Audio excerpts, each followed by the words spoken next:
Hi, everyone. This is America Adapts, the climate change podcast.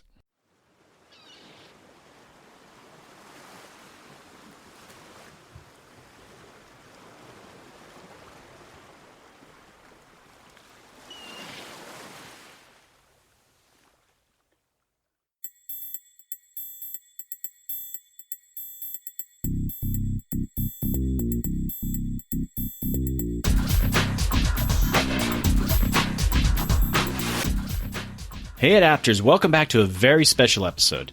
This is the first in a three-part series I'm doing with the Trustees of Reservations. The Trustees is a conservation organization based in Massachusetts. The focus of this series is on coastal adaptation and conservation. Kicking off, we'll be focusing on Wasque Beach, which is on Marthas Vineyard. I originally planned to travel to Massachusetts to record in person like I normally do, but with the onset of COVID-19, just about everyone's plans changed radically. That said, with the podcast, we have the luxury of recording remotely, and I was able to interview experts and community members about Wasque Beach and the adaptation efforts underway. This podcast is being funded by the Trustees, which is doing this as part of their communication efforts from a Massachusetts Office of Coastal Zone Management grant they received. So thanks to the Trustees and to CZM for funding this series. We'll have 2 more episodes focusing on North Point Beach on Marthas Vineyard and Crane Beach, just north of Boston. These are just several of many landholdings that the Trustees manage and preserve. You're going to go behind the scenes on how they are adapting their properties to climate change. We'll hear from experts and community members and get their thoughts on how these properties should be handled. This is our chance to go on the ground and hear how people value their coastal zone and what steps they're willing to take to protect and adapt these areas to existing and future impacts of climate change. This was a fascinating opportunity for me to talk with people from Marthas Vineyard, a place so many of us hear about, and how that island is approaching climate change. Yes, I was extremely disappointed I didn't get to go in person, but considering what's going on, I consider myself very lucky to get a chance to still talk with these folks and share their stories here on the podcast. And you, my listeners, will think you're there on the beach, eating a lobster roll. Okay, first off is Tom O'Shea, the Director of Coastal and Natural Resources at the Trustees, who's going to give us some background on the grant they received and what's going on at Wasque Beach, before a few stakeholders join me to share their own experiences. All right, let's take a journey to the vineyard. Hey Adapters, I'm here with Tom O'Shea. Hi Tom, welcome to the podcast. Hi Doug, great to be here. So this is the beginning of the episode, and I want to touch base with you, and we're going to give some context of what we're talking about here. So first off, who are the Trustees? This is the organization you work for. Who are you guys? The Trustees, we are also known as the Trustees of Reservations, and we're the oldest land trust in America, and we are located in Massachusetts, and we have about 30 plus properties along our coastline. We have about 119 properties statewide, but over 30 along our coastline. And it makes us the largest private landowner of coastline in the state. And we have about 120 miles that we own or protect. And one of the places that we own and protect is down on Marthas Vineyard. We have 12 miles of beach and coastal banks there. And they're on the front lines of climate change. Some context to, we're going to be talking about Wasque Beach in this episode. This is a 3-part episode that I'm doing with you. And what is the Trustees' coastal vision, and why is it so important to have this vision for a land conservation organization? Right. It's really important because I think in the past, land conservation organizations have often thought about what they do today, caring about stewardship of their beautiful resources and properties that they preserved for permanent open space protection and for exceptional ecological, cultural significance. And for us, we now can't just think about today, we have to think about the future and far into the future. And we started to notice about 5 years ago that we were witnessing a lot more changes to our coastline that were really unprecedented and even accelerating, from storm events and erosion events. And so for us, the vision here was to begin to think about how we could help our properties, our places adapt to climate change. And what does adaptation mean? That we had a real opportunity to showcase and highlight the work that we're doing, the choices we're making, so that we can help others and other communities and our visitors and members understand how these places are changing and what we can do about it. On that note, talking about adaptation, what does coastal resilience mean to you? Yeah, so resilience is an interesting word, and it's often used sometimes differently by people. And what we're thinking about here is resilience isn't stopping change. Resilience means you're allowing change but you're also thinking about how you help the place bounce back from change. And change could be erosion. It could be storm events that, really alter the places, these beaches, these coastal areas. And so how can we help them continue to function and function well to serve the various values that we have, whether it's habitat or public access and recreation, storm protection. And so, helping these places continue to adapt and function is part of how we see resilience. And, sometimes that requires interventions on our part, perhaps, and we're starting to explore that, or maybe it means letting nature take its course. But I think that's really the question for us as an organization, is when to intervene and when to allow things to change. I think we have to think about resiliency not only in how we act, but just sort of how does that system continue to function. I'm doing this podcast with you as part of a CZM grant that you guys got around these issues. Could you give a little bit of background? Who are they and what's this grant about? Sure. The Massachusetts Office of Coastal Zone Management is the lead state agency on coastal zone management. And that is a great thing for us in Massachusetts to have an agency that's very much involved in helping coastal landowners like the trustees adapt, coastal communities adapt to impacts from storm and climate and sea level rise. And so they have a grant program called the Coastal Resilience Grant. And that grant does fund in fact, I think this particular grant is the first of its kind to fund a communications approach for nonprofits to share what they're doing and involve stakeholders in adaptation on the coast. And so we're kind of, in a way kicking that off, not only for this grant program, but even the trustees themselves and our own work on the coast. So that we're hoping that what we'll do will be create some communication, messages and examples, ways of communicating, whether it's podcasts such as this, that we can share with others so that there's some transferable learnings, and maybe they'll start podcasts, for their situations, whether it's a community or a landowner like ourselves. I like your thinking. Today we're talking about Wasque Beach. You're using Wasque as a living laboratory to study the vulnerabilities of coastal banks and investigate potential adaptation methods. Why is this type of shoreline a focus, and what does it face in the coming years, and what can be done to protect it? Sure. Coastal banks like Wasque, Doug, they're really on the front lines of that exposure to storms and sea level rise impacts, because these coastal banks are often ocean facing. So they're right there, and they get a lot of wave energy that hits right on top of these coastal banks. And some of these coastal banks are not made of rock, in some cases not even made of sort of, firmer type, more dense gravel, but sand. And so Wasque is one of these coastal banks that's just glacial sand that's been deposited from thousands of years ago. And it's eroding away. And that means that everything on top of those banks in particular is also susceptible. So if, let's say, you had a house, or in our case, we have parking lots and we have some trails, those areas can be lost. And we were getting close to that just about 5 years ago or so, when there was a breach and there was a lot of waves crashing against the bank. And there were landowners on either side of us that took actions. One took action and moved his house all the way back away from the banks after seeing that the bank stabilization efforts were challenging. And for us, we were like, wow, what are we going to do here? We're going to have to move our parking lots. And this is a place where people come to the beach, right? So this is an important spot where people enter the coast. There was another homeowner nearby, I think got within 18 feet of his summer residence there. So these coastal banks are fragile. They're on the front lines, and we have to think about how do we make choices when we're close to these beautiful banks, right, that allow these great vistas from the top of them, and people live on these banks. What do we do? And so this is a really great opportunity, I think, for the trustees to kind of dive into this challenge a little bit, because we're not the only ones across the coast of Massachusetts that are on these very sensitive, erodible coastal banks. So the trustees organized a workshop that I was able to participate in remotely around Wasque Beach. What was the purpose of the workshop, and who was invited? What were you hoping to accomplish with it? Yeah, no, great question, Doug.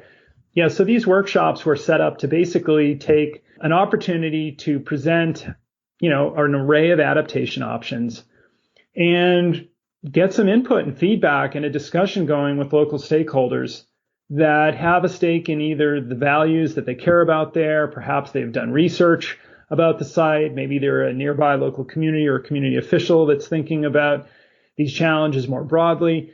and to really get different perspectives on, what should we do here? Because at the end of the day, it's going to require a fair amount of investment and time and energy and money. And also, if we don't intervene, there are consequences potentially of loss to people who fish there or come to recreate or live on similar coastal banks. So what we thought we'd do is we'll use these workshops as kind of a way to highlight and illuminate more broadly how people react to climate change on coastal banks and what are the feelings? What are the thoughts? What comes to mind? Where do people lean one way or the other?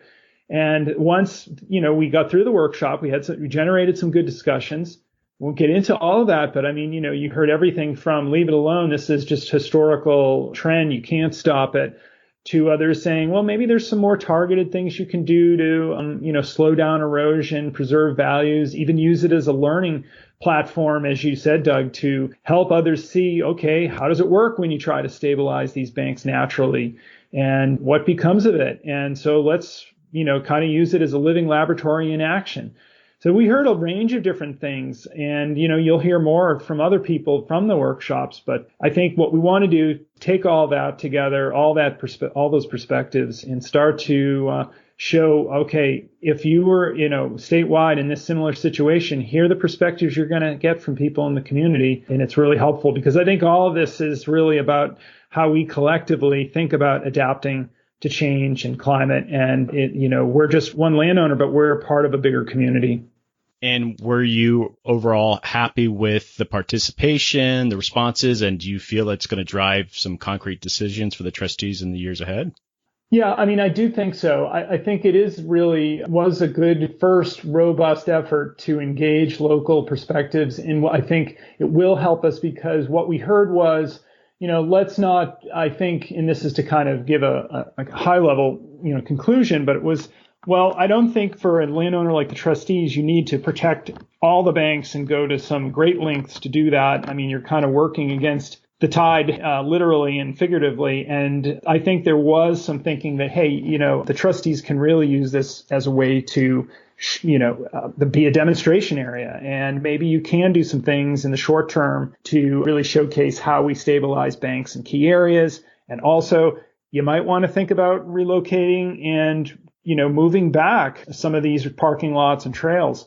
So I think it's helped to coalesce our own internal thinking and strategy, Doug, and that's been really super valuable. And I guess if there was one thing sort of missing, and I hope we can get more of this, is the perspective that if you were a homeowner or a business and you're located on one of these banks and you've got, your assets and your home and residence and property and in many cases, your wealth, located in such a vulnerable position, what would you do? And I think that, the trustees don't have to face quite as much, in this case, at Wasque, that kind of level of risk. And it'd be great to see if we can figure out what would you do if it was a much greater risk.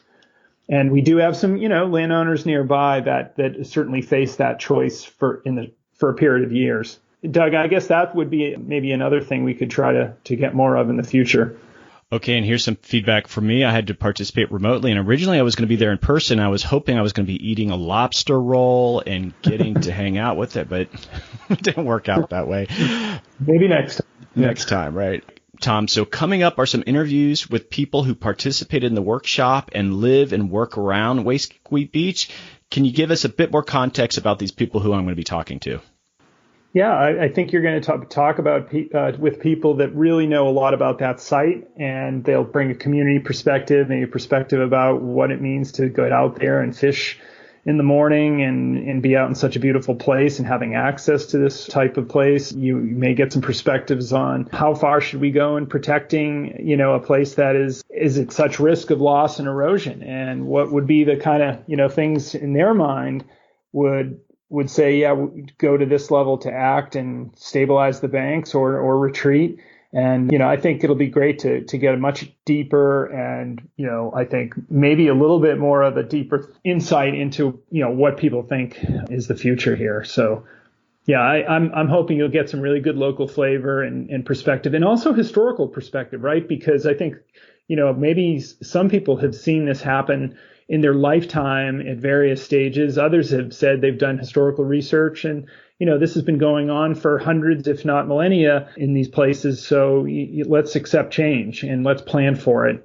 All right, Tom, looking forward to sharing these conversations that I had, and I'm going to have you back at the end of this episode, and we're going to do a wrap-up, so I'll talk to you soon. Wonderful. Looking forward to it. Thank you, Doug.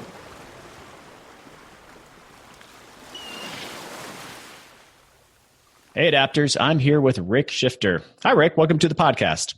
Hi, Doug. How are you? I'm doing well. All right, let's talk about what's going on Marthas Vineyard. But first off, are you a permanent resident? What's your situation with the island there? No, I have a summer home here on Chappaquiddick, which is an island off of Marthas Vineyard.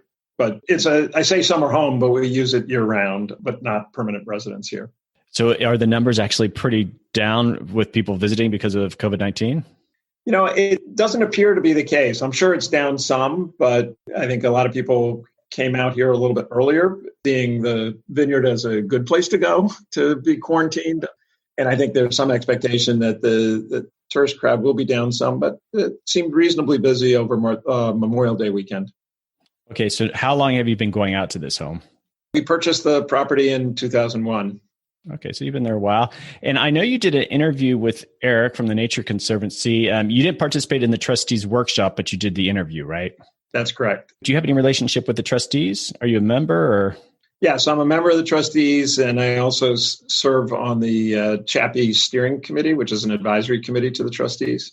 We're talking about the barrier beach and the issues of the bluffs, being damaged by storm events and how local residents are sort of really responding. And the trustees, we're having these conversations about what are some of the tough decisions everyone's going to have to make in regards to, okay, are people having to migrate inland and such? And you have your own unique story, and I want to dig into that kind of quickly. Is you actually had to move your home? That's correct. So why? What was happening there? Like, could you kind of give us visually how close were you to the beach? Was it Norton Beach? Wasque, and it's a little bit tough to visualize, but Chappaquiddick most of the time is connected to Marthas Vineyard across a 2.5 mile spit referred to as Norton Point. And Chappaquiddick is at the southeast corner of Marthas Vineyard, and the spit runs from Marthas Vineyard on the west to Chappaquiddick on the east.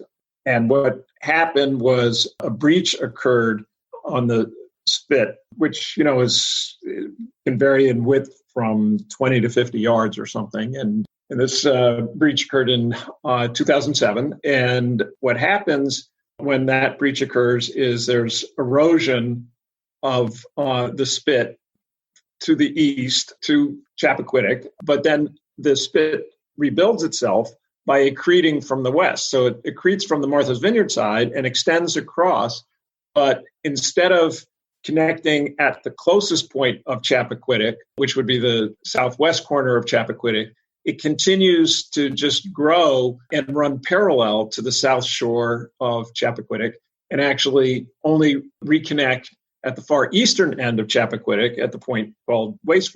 And in that period of time where the spit is migrating parallel to the south shore of Chappaquiddick, it creates a channel, and the channel has the water rushing through it fairly quickly and basically shaving off the southern portion of Chappaquiddick. And that's a process that continues until the spit reconnects at the eastern end of Chappaquiddick, and that ends the erosion process because the water is no longer sort of flowing through it. And then that channel just naturally refills with sand, and you go from a point where essentially the water crashing against bluffs at one point, and then a couple of years later, you've got 50 to 100 yards of beach that has replaced it. This breach occurred in 2007, and all this process was unfolding with no damage to the bluff where we were, and our home was 300 feet away from the bluff. And at that stage, we had substantial beach in front of us. But by 2012, and I would say it was sort of April of 2012, we had at this point now essentially lost the beach in front of us, and we started to see erosion of the bluff. And, initially we thought that, if we lose 20, 30 feet of bluff, that's not going to be a problem. We still have plenty of room. It was something to worry about, but not to be particularly anxious about. But then by August of 2012, we had days where we would lose 20 or 30 feet in a single day. And it was now becoming increasingly obvious that unless some miracle happened, we could be in serious trouble. And so we consulted with coastal geologists who came out and viewed the situation, and we asked whether they thought we needed to move the house, or would the house be threatened in its current location? And they said, maybe yes, maybe no. We don't know. And that was not a particularly comforting response. And so we talked to one of the engineers who helped with the construction of the house, and we did build the house after we purchased the property. And he suggested that we explore the possibility of actually moving the house. And so that's what we ended up doing. It was a very complicated process, but we did find a firm that expressed a great deal of confidence in their ability to move it. And that as an interim step, we did put up some temporary protection along the bluff in the form of very large sand-filled burlap bags that weighed about half a ton each. You needed a crane to put them in place, and that slowed the process some, but it was clearly not a permanent solution. That was only intended to be temporary, and it helped give us some time. And after we went through the whole process of identifying a firm that could do the work and getting the various approvals required from governmental authorities, we commenced the process in March 2012. And I don't know how much you want me to explain about the process. The actual physical move took place in July. And then we were back in the house in November of 2013, by which time, coincidentally, the breach had not yet closed. It had gotten close enough to closure that the speed with which the water was sort of moving through that channel I described had slowed, that the erosion had slowed significantly. And then by the time the breach closed, we had obviously completed the house move, and we were once again on what we hope to be safe ground. A kind of a radical approach to dealing with encroaching seas. And in regards to like your own work with the trustees and what's going on and what they were trying to do with that workshop, and I know you didn't intend, but this idea of rising seas, you moved your house, but is there that concern? It's like, all right, this buys us 50 years, 30 years. Did that kind of come into the decision making? Well, the odd thing is what we subsequently learned is this is part of a historic pattern of the breach occurring in that spit. And then, over a lengthy cycle, erosion occurs, it reattaches, and then you have accretion. Of course, you can have a beach accrete, you can't have a bluff accrete. You'd need another ice age for that to occur. This is not a problem caused by rising seas per se. It is caused by this other cyclical phenomenon that appears to occur a couple times a century. We hear lots about 100-year floods happening every other year. So, there's no guarantee that we're protected for any length of time at all. And it's not a situation where lots of other coastal locations are subject to sort of ongoing erosion, and you can see, maybe it's a few feet every year, but you'll know over a decade, how much you could expect to lose, sort of give or take some percentage. But in our situation, it actually remains stable when it's not in the erosion cycle, but when it's in the erosion cycle, it's very dramatic.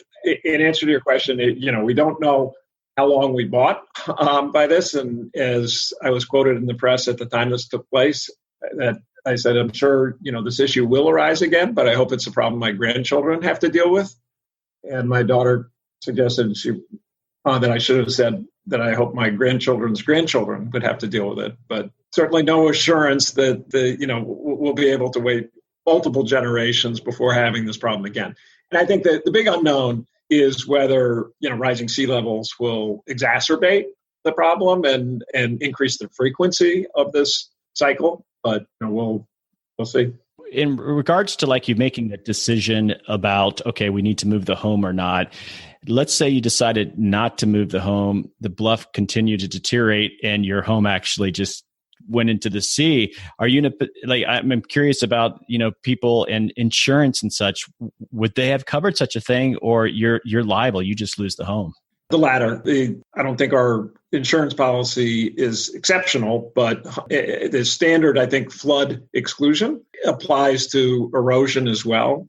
And it's, I think there's most homeowners policies specifically exclude floods, and there's therefore a national flood insurance program, which is capped at, I think, at $130,000, per house or something like that. This is not something that, as a practical matter, you can insure against. And regarding this experience that you went through and your relationship with the trustees, and they're really exploring at what are some practical adaptation actions and the cost benefit of doing these things. Your story must be a great case study as people talk about these things, right? Are you finding that that's coming up?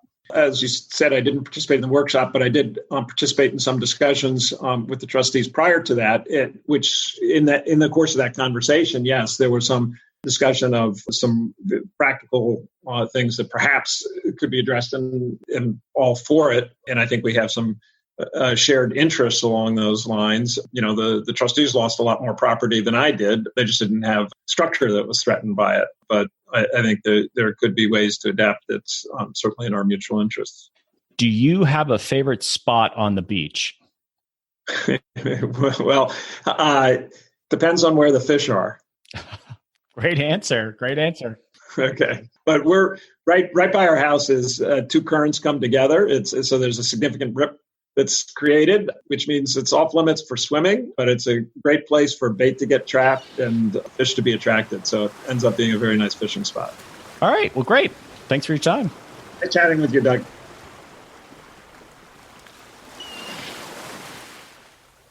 Hey, Adapters. I'm here with Tara Barton. Hi, Tara. Welcome to the podcast.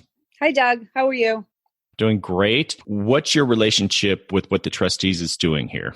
I am a senior coastal geologist at the Woods Hole Group here on Cape Cod, and we were hired to do an alternatives analysis for some of the trustees' Marthas Vineyard sites, looking at vulnerabilities now and in the future related to shoreline erosion, climate change, sea level rise, and helping them to come up with some adaptations to help battle the chronic erosion out there of the beaches, the coastal banks, the natural areas that they utilize for, recreation, and that provide a lot of habitat for a whole bunch of different wildlife, including a number of state-listed endangered species. Could you give just a brief explanation of what the Woods Hole Group is? The Woods Hole Group is an environmental consulting firm mostly focused on marine, coastal, oceanographic analysis and studies. We do everything from beach nourishment projects to deep water, deep sea buoys, looking at waves, tides, and currents. We do estuary studies. We do a whole range of different things involving the marine and coastal environment. It's an array of geologists, coastal engineers, oceanographers, different types of scientists. And do you get out to Marthas Vineyard a lot for what you're doing with them? I do. I spend most of my time in the vineyard. The majority of my projects are on the vineyard and have been on the vineyard for about the past 20 years. I've been at Woods Hole Group going on 22 years now. And for the past 20 years, most of my work has been out there. So I'm really familiar with the island. Okay, so you don't live on the island, but you just go out there frequently. Yep. I live in Falmouth, jump right on the commuter ferry, which is, right here in town, can be over on the island in 20 minutes. Oh, wow. I remember seeing you give a presentation as part of that workshop that the trustees hosted. What was your sense of that workshop? Thought that it went really well. We got some good feedback from some of the local homeowners out there and some of the other folks that were actually on the call. We had follow-up with some of the folks that had joined in. And we did have some interactive stuff going on, but I thought it was really, really good. And people raised some good questions about, specifics of the project, about the oversand vehicle access that's out there and, the barrier beach processes. And, a lot of people commented on how it's such a natural area and why would you want to do things that would change that natural process. And, everybody had a different perspective on it. There was some pretty bright folks on that call who have had a lot of experience on the vineyard. So I thought that was interesting. And I actually enjoyed listening to what they had to say about how these areas have changed over time. In interviews that I've been doing, there's this tension that you need, if there's any management that's needed, you're looking at short term, and these are going to be benefits to the people, but then longer term, and what's, we talked about in that workshop, is what sea level rise might mean. And so that tension of, are the costs worth it if in the long term these things are going to change radically? What was your sense of that? Yeah, and this is a question that comes up along any coastline when you're considering doing a project. So all of these projects are temporary. Unless you're doing some sort of hard structure, coastal engineering structure in an area, all the soft stabilization, green infrastructure, living shoreline type stuff, it is temporary. So there's always that, you always have to weigh the cost with the benefit. These areas are highly used. The vineyard is a big tourist destination. A lot of the revenue from the island comes from tourists coming to the island and having access to these beautiful natural areas. These sites are interesting because the county is involved, DCR is involved. That's basically Parks and Rec for the state. The trustees are involved. There are a number of different homeowners, property owners that have a stake in these particular properties that we studied. But with sea level rise, and especially with accelerated sea level rise, even to maintain some of these features from a recreational standpoint in the short term, some implementation has to be done. For instance, the overseas vehicle access. At this point in time, it's still usable, but it's becoming not usable in the near future because there's been so much erosion and overwash of the area that, during the big storm events, the waves come in and they've basically leveled it. And now it's transitioning into a bird habitat. You always have to weigh the cost with the benefit. The OSV ramp that's the overseas vehicle ramp at Norton Point West. And that generates a tremendous amount of money for the trustees or the county, which then goes back into, maintenance and all those other types of things. It's a revenue pot there, but it's now, because of sea level rise and coastal erosion, they're losing that ramp and it's transitioning more into a bird habitat. This is the second year in a row that they've actually had plovers. I don't know if it's plovers or terns who have tried to nest there. I don't think that either one of those nests were successful. It's always a balance between the cost, the natural processes. Habitat has a big play in all of these types of things right now because of the endangered species being protected. If you have infrastructure on your property, houses and buildings and all that type of thing, then, you may be more apt to do a project because you have infrastructure that you need to protect. It's pretty natural out here. There's really not much out there other than some gravel parking lots, some walking trails, those types of things. So, it's going to be a delicate balance between how much money gets put into these interventions versus just letting things happen naturally over time. So you've been going out to the island a long time. What's your sense, and I guess the broader community, about longer term? You think about climate change, about some of the adaptation actions that are going to happen. Do you feel like you're hearing any chatter among the people outside the, let's say the trustees workshop, that people are concerned about this? Yeah, the town is definitely concerned. The nice part about the vineyard is that other than along the harbor, a lot of the shorelines are natural. There's not a tremendous amount of development along the shoreline. But they do have, a state road that connects Oak Bluffs to Edgartown. That has been threatened in the past. The town and the county have done a really, really good job of doing beneficial reuse of dredge material to build the beach up. They've got a beautiful beach now that runs all along Sylvia State Beach from Oak Bluffs down into Edgartown, where they have pumped sand up there. We've even done some projects where we've trucked some sand in, and we've created beautiful dunes, and they have a really nice, fairly wide beach along there.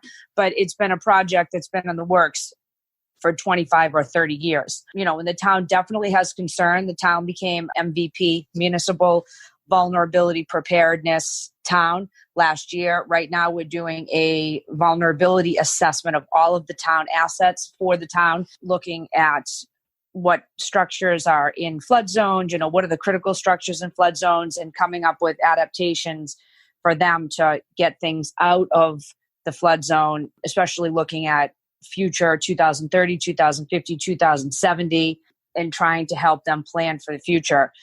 So, the town has a great dredging and beach nourishment program. They've got about 40 dredging and beach nourishment sites where they actively dredge the navigation channels, and they put sand in all of the locations each year where they think that they need it the most. And they're active, and the program is always growing. And I do a lot of work with them on that program, and they're very, very proactive about trying to maintain their beaches for recreation, in protection of upland infrastructure and resources. So I think that a lot of people work for a lot of local homeowners on the island also who have properties that are in the coastal zone. And, it seems like everybody in the town, people all across the island, but especially Edgartown, because, it's pretty densely developed, a lot of year-round people there. And they do a really, really good job of trying to maintain their beaches. What's next for you in any involvement with what the trustees are going to be doing and what sort of came out of that workshop?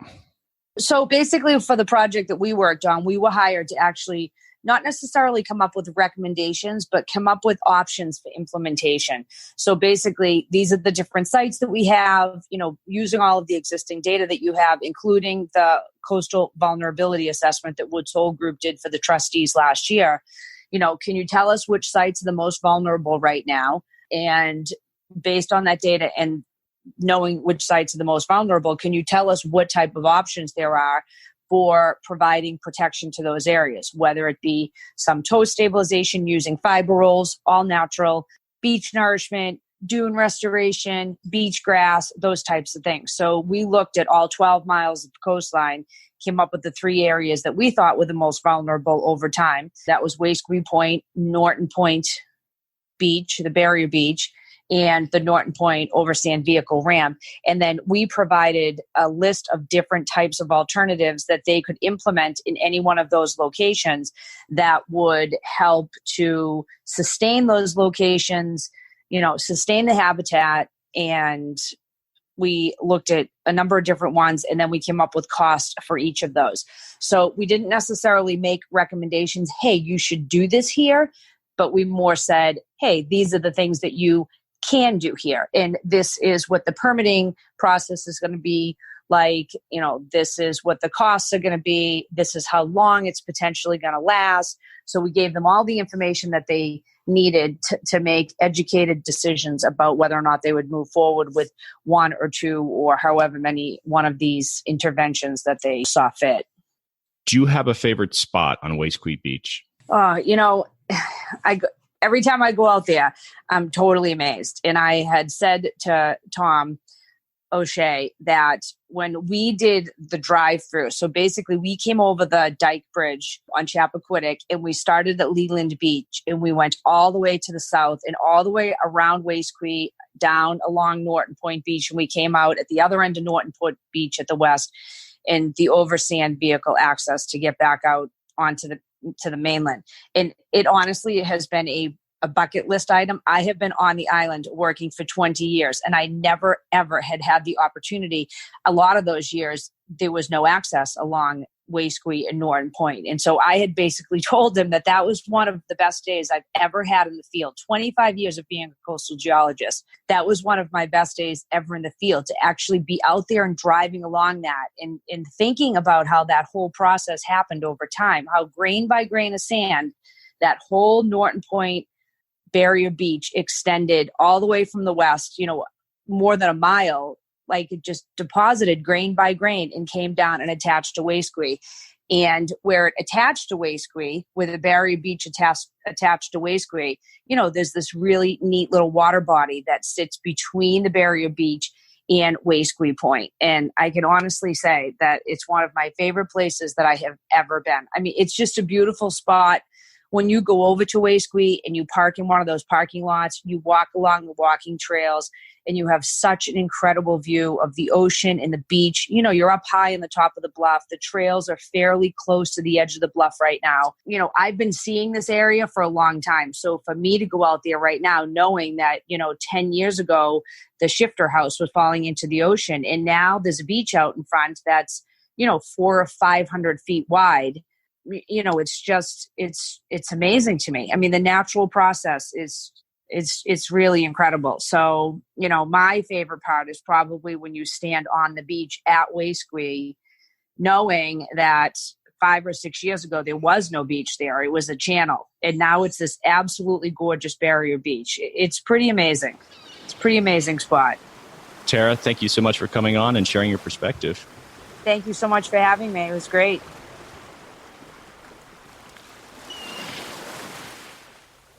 Hey, Adapters, I'm here with Chris Kennedy. Hi, Chris. Welcome to the podcast. Hey, Doug. Thanks so much for having me on. Well, it's my pleasure, and I want to hear all about Marthas Vineyard. But first off, you work for the trustees. What do you do with them? Well, Doug, I am the Down Island Stewardship Manager, which is a fancy way of saying I'm the beach manager for the trustees here on Marthas Vineyard, but particularly on Chappaquiddick Island and Norton Point Beach, which is a very long, narrow barrier beach that connects the main island of Marthas Vineyard to Chappaquiddick Island. Would you consider Wasque part of the area that you manage?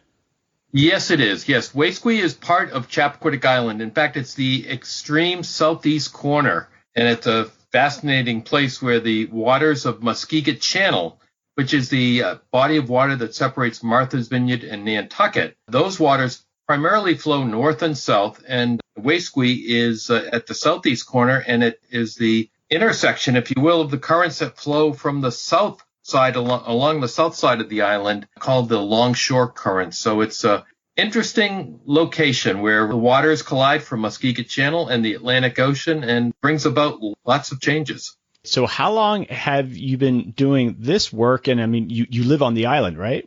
Yes, in fact, I live at Wasque. My family and I have been here I've been with the trustees for 32 years. Wow. We've lived here at Wasque for the past 7 years, and we live here year-round. So it's been a terrific experience for us.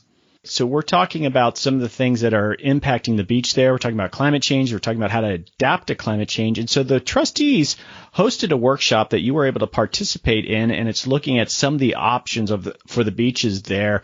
What did you think of the workshop?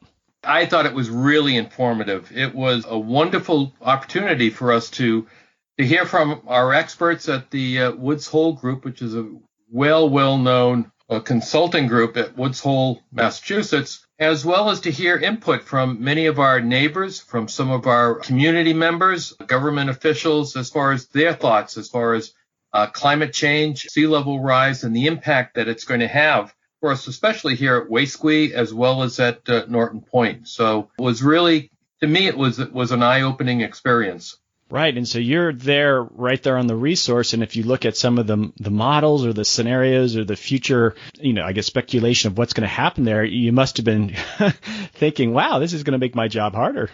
Yeah, no, there's no question about it that it's, what we're seeing here at Wasque as well as at Norton Point is really the unfolding of an incredible situation with sea level rising much faster than we thought it was going to rise, as well as climate change, which is going to bring in, and it does bring in, species of wildlife that we haven't seen before, and the requirements that they have as far as being able to feed, to nest, and to rest on their migration south. So it is, it's like trying to juggle 15 balls in the air all at once, and it's, but it makes the job very interesting. But the job is far more complex now than it has been in the past 3 decades for me. Were there any surprises in what people supported? Because one of the common themes was just, what are the costs associated with this? Should we invest now, even though potentially with sea level rise, it's going to sort of be all for naught, but you have to think about short term when you're dealing with people.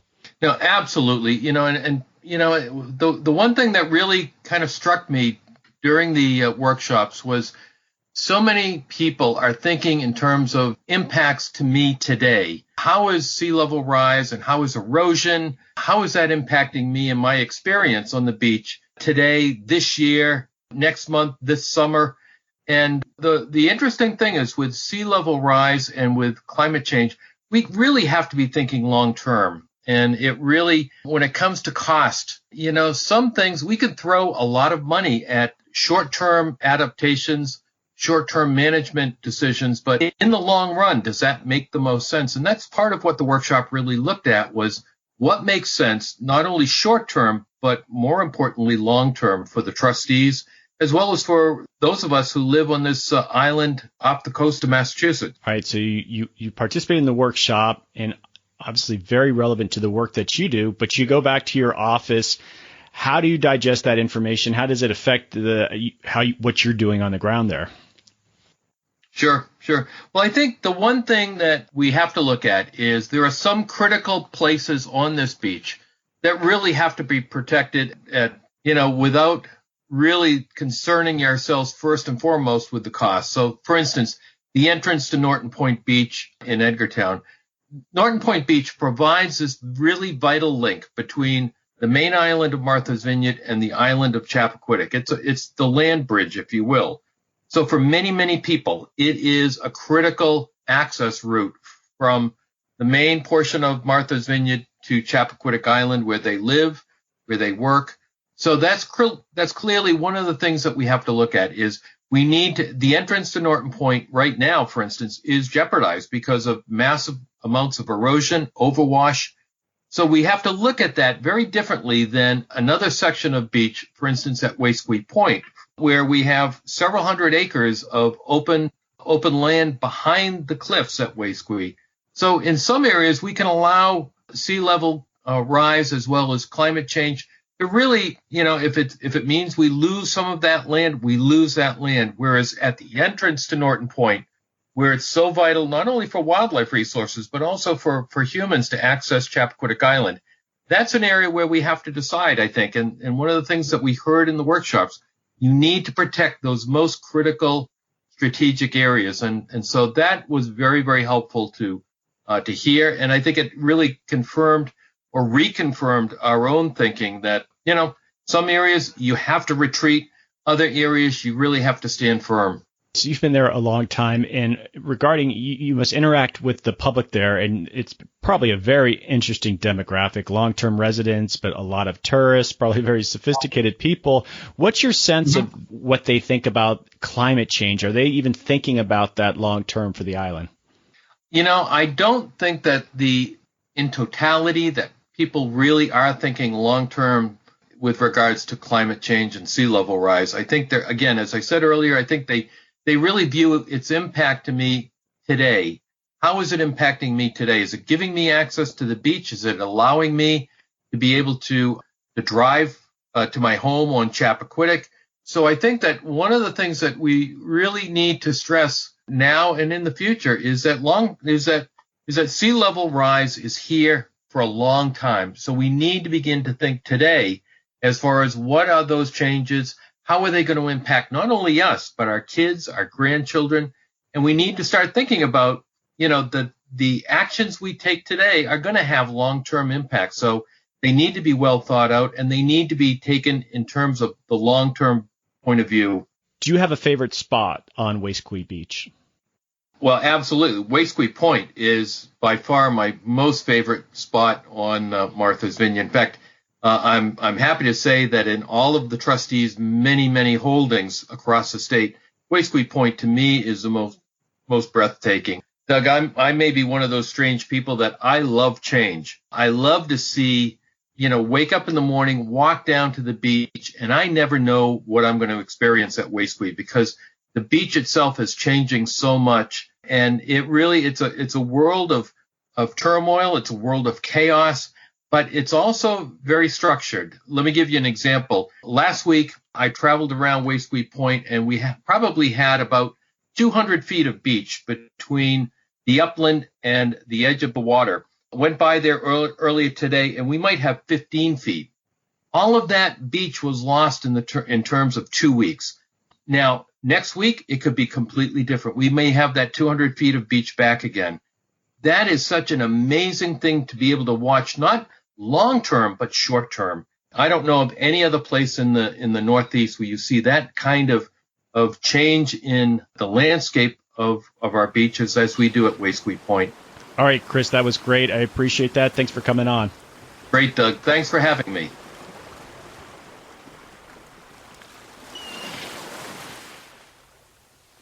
Okay, Tom, you're back. So we just heard from a variety of different voices talking about these issues at Wasque Beach. What do you want the public to take away from these findings from the workshop and everything that you're doing here? And so we had the people that participated in the actual workshop itself, but what do you want the public to take away from this? I want the public to take away that we, and all of us, are at a pivotal moment in time where I think we have some time to make some choices that are thoughtful, that we, can find a way to, signal how we're going to respond to climate change. And what we do today will set the tone for tomorrow. It will sort of chart the course for the future. And I think that these discussions today will be sort of critical in setting us on a trajectory that maybe is a new way for all of us to be thinking about what it means to live on the coast and what it means to live with the future of climate change and how we respond. I mean, it's really about choices, and each choice has a trade-off. And this is the time now to start thinking through what those choices are. And I mean, in a positive way too, because I think we have some time to make good choices. And in doing so, I think we're really putting the next generation in a better position in terms of what they'll face and their challenges. So I'm hopeful. So what's next for the trustees regarding Wasque Beach? And I just want to put out there, I certainly appreciate the fact that you've got this grant for CZM, that you guys, the trustees, thought a podcast would be a good medium. And to their credit, this is something they want to fund. And so I think this is excellent information. I think a lot of my listeners are going to be thrilled with what you guys are doing there. But again, kudos to you guys looking at the podcast to share this information. But sort of what's next for you guys? Yeah, what's next for us? Well, I mean, I first wanted to echo your comments about, CZM and the grant, because without their support and funding and really giving momentum to these kinds of ideas, we just couldn't do it. None of us can. I mean, we really need that kind of support. And CZM, I think, understands that the trustees touch many people through our properties and our programs. I mean, we have 500,000 people come to our beaches each year. And so it's a great partnership that we've had with CZM. And we're really thankful that they have given us this opportunity to really think through the future of these sites, use them as sort of models for how, other communities and other coastal landowners can respond, because, I mean, that's what this is all about. We can't do it alone. So let's transfer and make known, how we're all dealing with these challenges. So great that CZM's been there to help us and the community engage more deeply into, a place like Wasque, which I think is a great example statewide of the challenges that are being faced at these types of coastal areas.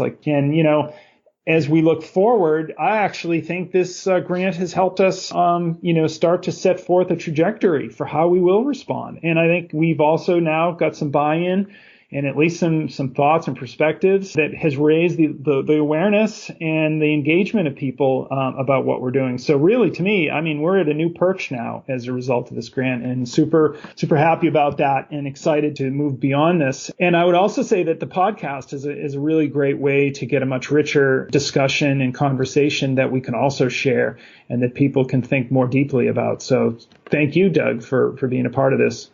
Last question, and this is what I've asked of all my guests, and I want you to answer, is what is your favorite spot at Wasque Beach? Oh, that's a great question. I mean, it's funny because as we've been talking, I've been thinking about the place. So, there's two spots. I mean, I know you want one spot, but the first spot I think of is at the top. There's a little lookout trail, and you can look over the banks and look out to just amazing coastline and just the ocean. I mean, it's a great feeling to just be at the edge of this coastal bank, and you feel like in some ways you're at the edge of the world, right? And it just takes your mind and brings you to a whole different place and experience. Beautiful, gorgeous, plus the scenes, in the evening, sunset, sunrises, just beautiful up there. I mean, you're really at the edge of Massachusetts in many ways when you're at that spot. And then I would also say if you're down at the bottom of the banks, there's this really nice little swimming hole or swimming area where the sort of water is kind of trapped in a little pool area down at the base of the banks. And that's just a really fun place to go and cool off, and just wonderful spot. And, also I'll just say that it's a really historic area. And so, there's been a long Native American presence in the area and associated with these types of coastal banks. So you feel like you're also brought back in time, and, you real appreciation that other people and other communities long before us have enjoyed similar experiences. Okay, Tom, it's been a real pleasure working with you and sharing these stories, and thanks for the work that you're doing, and thanks for coming on. Thank you, Doug. Been a pleasure.